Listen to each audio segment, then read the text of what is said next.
Kumusta kaibigan? Ang kwento nating itatampok ngayon ay ang napakaganda at maaksyong pelikulang My Dearest Assassin.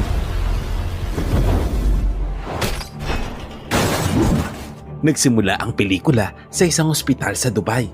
Makikita ang isang milyonaryong lalaki na unti-unti nang namamatay dahil sa sobrang daming dugo ang nawala sa kanya.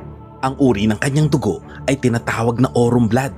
Ito ay ang pinaka-rare na dugo sa buong mundo. Sa loob ng maraming taon, nananatili siyang buhay sa pamamagitan ng pagkulong sa isang batang lalaki at pagkuha ng dugo nito. Ngunit sa pagkakataong iyon, sinabi ng mga doktor na malapit nang mamatay ang bata dahil nauubos na ang dugo nito. Ngunit wala namang pakialam ang asistantang mayamang lalaki sa kalagayan ng bata. Ang mahalaga dito ay mailigtas ang kanyang amo. Ilang sandali pa, tuluyan nang namatay ang batang lalaki, kaya kinakailangan na nilang maghanap ng bagong donor na pagkukuhanan nila ng aurum blood. Lumipat ang eksena sa bansang Vietnam. Dito makikilala sila isang batang babae na mayroon ding aurum blood. Dahil dito, dumating sa kanilang baryo ang isang lalaking nagngangalang Fruwek. Kasama nito ang kanyang mga tauhan at walang awang pinatay nito ang mga magulang nila at pilit siyang kinukuha.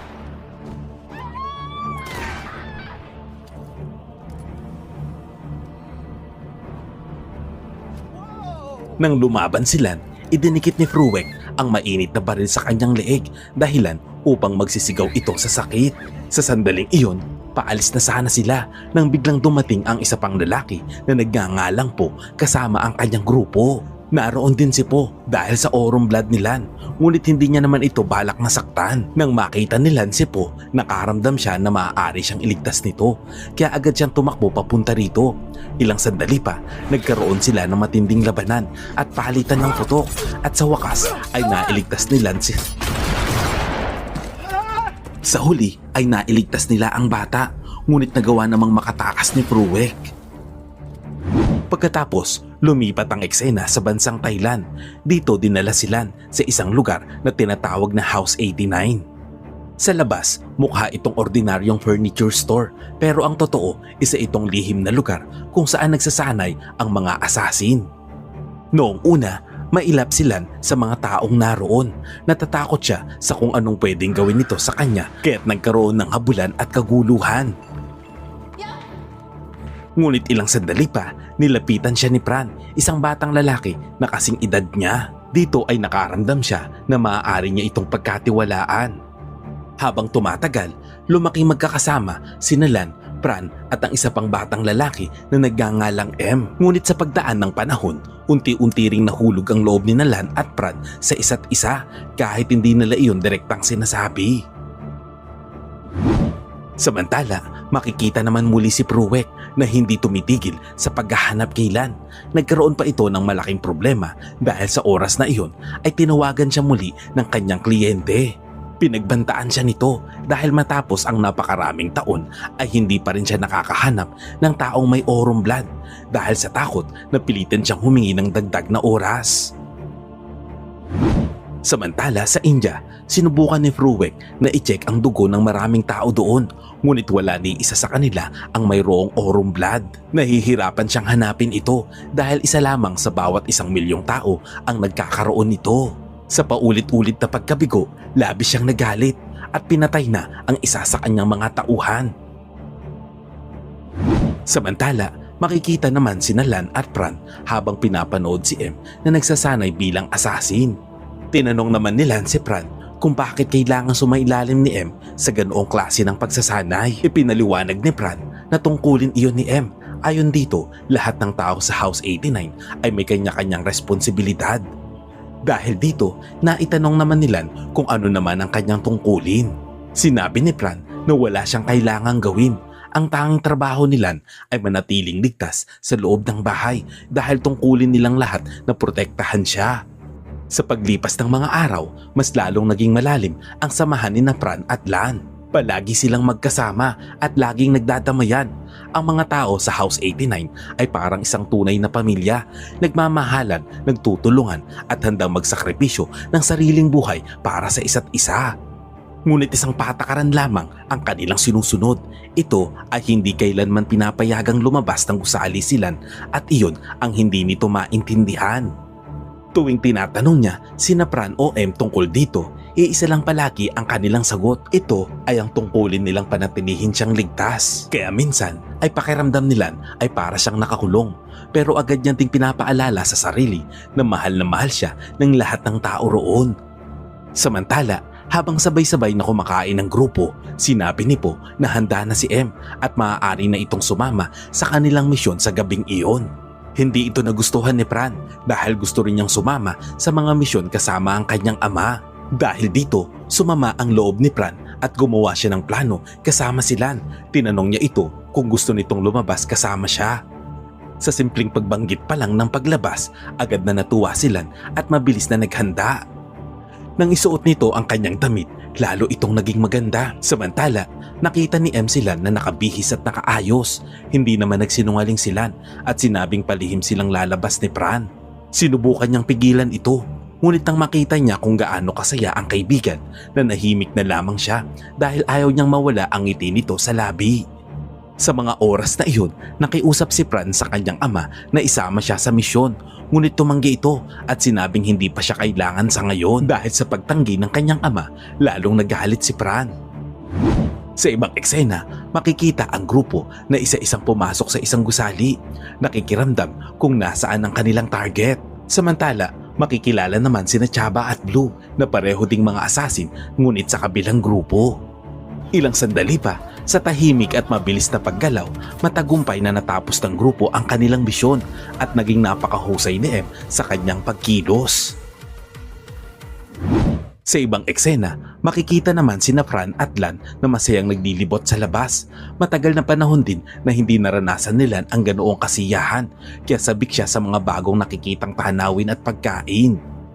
Ilang sandali pa, biglang pumatak ang ulan, dahilan upang sila ay magpatila sa tapat ng isang coffee shop. Sa hindi sinasadyang pagkakataon, naroon si Fruwek sa kanilang harapan. Nakita nito ang dalawa, ngunit ang nakaagaw ng pansin ay ang peklat sa leg ng babae na tila pamilyar sa kanya. Ang mismong peklat na siya mismo ang gumawa.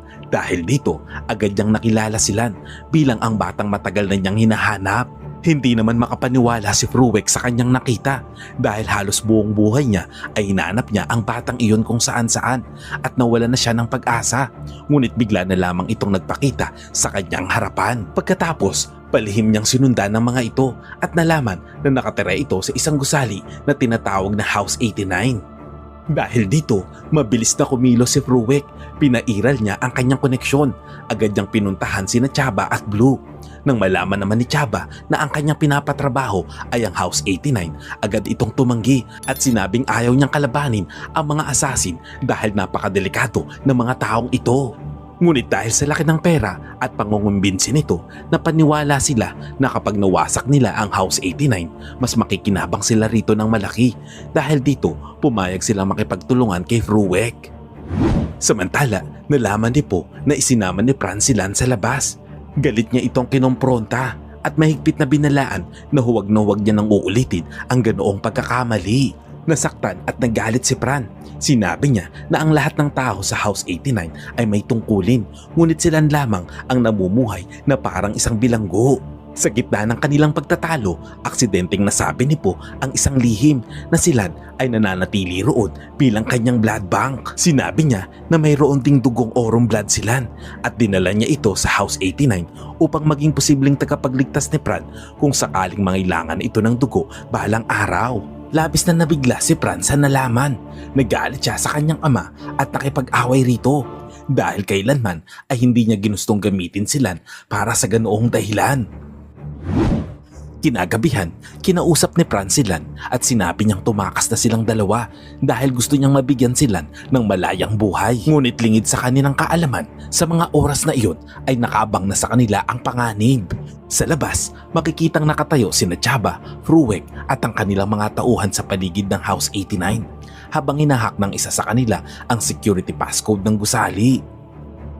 Sa mga sandaling iyon, habang naghahanda silan at nag-iimpake ng kanyang mga gamit para umalis, nang bigla na lamang nagkaroon ng napakalakas na pagsabog. Tinamaan siya at tumilapon pa atras. Dahil lamang sa isang maliit na pagkakamali ni Fran, lahat ng tao sa House 89 ay mapapahamak at magbabayad ng napakalaking kapalit. Nagsimula ang isang matinding labanan, ngunit kahit nasa gitna ng pag-atake, hindi pa rin nakakalimutan ni Fran ang kanyang tungkulin. Patuloy na pinrotektahan ni Fran si Lan habang nagpapalitan ng putok sa paligid. Ngunit sa pagkakataong iyon, biglang nakita ni Lan si Fruwek, ang taong pumatay sa kanyang mga magulang. Sa sobrang galit ni Lan, agad niyang kinuha ang baril ni Fran at walang tigil na pinaputokan si Fruwek.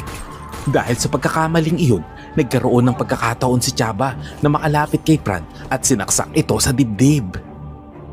Nang tangkain naman ni Po na tulungan si Fran, nabaril din ito sa tiyan. Dahil sa isang maling desisyon ni Lan, unti-unting nabaligtad ang laban. Mabilis na gumawa ng paraan ng grupo upang mailis ang atensyon ng mga kalaban habang dinadala nila si Fran sa medical room. Pagdating doon, pinilit nilang pahigain si Lan habang naguguluhan sa mga nangyayari. Pagkatapos ay nagsimulang kumuha ng dugo mula sa kanya upang mailigtas si Fran. Sinubukan ni Fran na pigilan sila, ngunit iyon lamang ang natitirang paraan upang mabuhay siya. Lumalabas na mayroong sakit si Fran na hemophilia. Ito ay isang sakit ng pagdurugo na mahirap pigilan, kung kaya kailangan ni Fran si Lan upang gawing blood bank. At sa sandaling iyon, tuluyang nalaman ng babae kung ano talaga ang kanyang tunay na tungkulin sa House 89. At nang maunawaan niya ang buong katotohanan, hindi niya napigilang umiyak sa sobrang sakit at pagkabigo. Samantala sa labas, dalawang kasamahan nila ang matapang na pumipigil sa mga kaaway na makapasok sa loob, ngunit kalaunan ay napatay rin ng mga ito. Balik sa medical room, naging stable na ang kalagayan ni Fran matapos siyang masalina ng dugo at alam ng grupo na kailangan na nilang makatakas agad bago pa tuluyang mapaligiran ng mga kalaban. Nang tangkang bubuksan na ng mga kalaban ang pintuan, biglang may tila gasolina ang lumabas sa loob ng kwarto. Ilang sandali pa ay bigla itong sumiklab at nagkaroon ng napakalaking pagsabog na nagbigay sa kanila ng pagkakataon upang makalabas. Habang nakikipaglaban papunta sa main gate, nadiskubre nilang nakalak ang lahat ng pinto dahil nahak ng mga tauhan ni Chaba ang buong system. Walang pag-aalinlangan namang isinugal ni Po ang sariling buhay. Tumakbo siya papunta sa main switch upang buksan ang gate. Nagawa niya itong mabuksan, ngunit paulit-ulit naman siyang binaril ng mga kalaban hanggang sa tuluyan siyang bumagsak. Ngunit bago pa man siya tuluyang mamatay, inactivate niya ang isang time bomb na sasabog anumang oras. Labis namang umiyak si Fran at pilit niyang gustong bumalik sa loob upang iligtas ang kanyang ama, ngunit pinigilan siya ng kanyang mga kasama. Sa pilitan siyang isinakay sa kanilang sasakyan at mabilis silang tumakas mula roon. Pagkatapos ng lahat, nagtungo sila sa isang tahimik at abandonadong lugar upang magtago. Nagkaroon ng pagkakataon na mag-usap sina M at Lan at humingi ito ng tawad at sinabing wala silang alam ni Fran tungkol sa tunay na dahilan kung bakit siya dinala sa House 89. Sinabi nito na malaya na siya ngayon, ngunit sinabi ni Lan na hindi pa siya tapos. Gusto niyang makapaghiganti sa pagkamatay ng kanyang mga magulang. Gusto niyang patayin si Fruwek, kaya nakiusap siya sa grupo na sanayin siya bilang isang assassin. Noong una, hindi naniwala ang grupo na magiging madali iyon para kay Lan, kaya nagpasya silang subukan muna ito. Ngunit ikinagulat naman nilang lahat ang bawat galaw nito. Doon nila napagtanto na may kakayahan sila para maging assassin. Pagkatapos, nagsimula ang kanyang seryosong pagsasanay. Buong sipag at determinasyon siyang nagsanay dahil iisa lang ang nasa isip niya, ang makapaghiganti sa kanyang mga kaaway. Wala siyang sinayang na mga araw. Porsigido ang bawat kilos. Matyaga siyang pinapraktis ni M at Fran. Habang tumatagal ang kanilang pagsasanay, lalo silang nagiging malapit sa isa't isa. Isang araw, tinanong ni Fran si Lan kung mananatili pa rin ba siya sa kanila kapag naging ganap na siyang assassin. Hindi agad nakasagot si Lan, ngunit sa tindi ng kanilang nararamdaman para sa isa't isa, hindi na nila napigilan ang kanilang damdamin at nagkaroon sila ng mainit na sandali. Kinabukasan, naghanda ng almusal si Lan para sa lahat. Habang kumakain, sinabi ni Fran na kailangan na nilang tapusin ang lahat sa pamamagitan ng pagharap mismo sa kanilang mga kaaway. Dahil nararamdaman ni Fran na malapit na silang matuntod ng mga ito. Dagdag pa niya na hindi solusyon ang pagtatago at kailangan na nilang harapin ang mga kalaban. Samantala, natuntunan ni Pruick ang talyer na pinag-iwanan ng sasakyan ng kanilang grupo. Kinausap niya ang may-ari at tinanong kung saan matatagpuan ng mga ito. Pagkaalis ng grupo ni Pruick, agad namang tumawag ang lalaki kay Fran upang bigyan sila ng babala sa taong naghahanap sa kanila. Wala silang sinayang na oras at agad silang naghanda. Ilang sandali pa, dumating ang grupo ng mga kalaban at nagsimulang pumasok sa gusali. Sa unang pag-atake, inilabas agad nila ang isang patibong, isang abandonadong sasakyan ang biglang sumabog sa kanilang harapan. At dito nagsimula ang matinding labanan. 5 laban sa grupo ng mga asasin. Nagiwahiwalay sila sa iba't ibang direksyon upang harapin ang mga kalaban. Isa-isang nagkaroon ng mabibigat na laban habang pilit nilang nilalampasan ang napakaraming tauhan ni Chaba. Sa gitna ng bakbakan, isa-isang napatay ang kanilang mga kasamahan hanggang sa 3 na lamang ang natira, sina Lan, Fran at M. Nagawang mapatay ni M si Blue ang kanang kamay ni Chaba. Dahil dito, nagngit-ngit sa galit si Chaba at agad niyang sinugod si M upang patayin ito. Ngunit bago pa niya ito magawa, mabilis siyang napigilan ni Fran at brutal na binugbog at binigyan ng isang matinding sipa dahilan upang tumama ito sa bubong at mahulog. Sa kabilang panig, hinarap naman ni Lan si Pruick. Inakala ni Pruick na mahina lamang siya, ngunit buong lakas na lumaban si Lan. Sa kabila ng lahat ng hirap at mga sugat na natamo, nagawa niyang talunin at mapatay si Pruick. Matapos ang laban, muling nagsama sina Lan, Fran at M at sinubukang tumakas gamit ang isang sasakyan. Paalis na sana sila nang biglang tamaan ng isang bala sa balikat si Lan mula sa likod. Sa oras na iyon, malalaman na buhay pa pala si Chaba at desperado itong nagpaputok upang makaganti sa kanila. Samantala, kinailangan nilang dalhin si Lan sa ospital ng mabilis, ngunit wala silang makitang ospital. Sa sobrang daming dugo ang nawala sa kanya at unti-unti na itong nawawalan ng malay, wala nang ibang pagpipilian. Desperadong nagpasya si Fran na magsali ng kanyang sariling dugo upang mailigtas si Lan. Sinubukan siyang pigilan ni M dahil ikamamatay niya ito, ngunit mariin siyang tumanggi at nagpatulong dito upang gawin ang pagsasalin. Pagkatapos ay inutusan niya si M na magmaneho upang maghanap ng ospital. Sa sandaling iyon, dumating naman si Chaba at muli silang pinaputukan. Dito ay nagpasya si M na labanan si Chaba at nagbilin siya na huwag lalabas si Fran ng sasakyan at siya na ang bahala dito. Pagkatapos ay agad itong bumaba upang harapin ito ng mag-isa. Sa mga oras na iyon, nag-aalala si Fran para kay M, ngunit wala siyang magawa. Sa gitna ng matinding labanan, nagawang masaksak ni Chaba ng kutsilyo si M ng paulit-ulit. Ngunit kahit sugatan, patuloy pa rin ginampanan ni M ang kanyang tungkulin, ang protektahan si Lan hanggang sa huli. Ilang sandali pa, nagawa naman ni M na mapatay si Chaba gamit ang mismong kutsilyo na pinangsaksak sa kanya. Ngunit pagkatapos, tuluyan na ring bumagsak si M dahil sa malubhang sugat na kanyang natamo. Sa sandaling iyon, lumala na rin ang kalagayan ni Fran dahil ibinigay niya na halos ang lahat ng kanyang dugo kay Lan. Unti-unti na rin siya nanghina hanggang sa hindi na niya kayang tumayo pa. Kinabukasan, nang magising si Lan, napakatahimik ng paligid. Nakaupo si Fran sa kanyang tabi, ngunit malamig na ito at kulay asul na ang kanyang katawan. Doon niya napagtanto na wala na itong buhay matapos siyang iligtas nito. Sa isang iglap, nawala sa buhay ni Lan ang 2 pinakamahalaga sa kanya at tuluyan siyang napaiyak sa matinding sakit at pagdadalamhati. Lumipas ang maraming taon. Sa isang tahimik na lugar, makikita ang isang bata na naglalaro ng target shooting. Ang batang iyon ay walang iba kundi anak ni Lan at Fran. Pinalaki siya ni Lan ng may buong kalayaan at tapang. Dahil para kay Lan, napakahalaga ng kanilang kalayaan dahil maraming buhay ang nawala para maipaglaban ito. Sa ibang eksena, makikita sa nakaraan na nakaligtas pala si Pruick sa nangyaring labanan. Hanggang sa kasalukuyan, makikita itong nakaupo sa isang marangyang sopa at patuloy pa rin gumagawa ng mga iligal na aktibidad sa isang hotel. Ngunit nang buksan niya ang isang briefcase, isang baril ang bumungad sa kanya. Baril na pamilyar at matagal nang nawala sa kanya. Tumingin siya sa babaeng nakaupo sa kanyang harapan. Walang iba kundi si Lan. Walang pag-aalinlangan, mabilis niyang sinaksak ang leg ni Fruwek at siniguradong hindi na ito mabubuhay pang muli. Sa wakas, tinapos na niya ang mapanganib na kaaway at nabawi ang kalayaang matagal niyang ipinaglaban. Alam niya na utang na loob niya ang kanyang buhay sa maraming taong nagmahal sa kanya at nagbuwis ng buhay para sa kalayaang tinatamasa niya ngayon.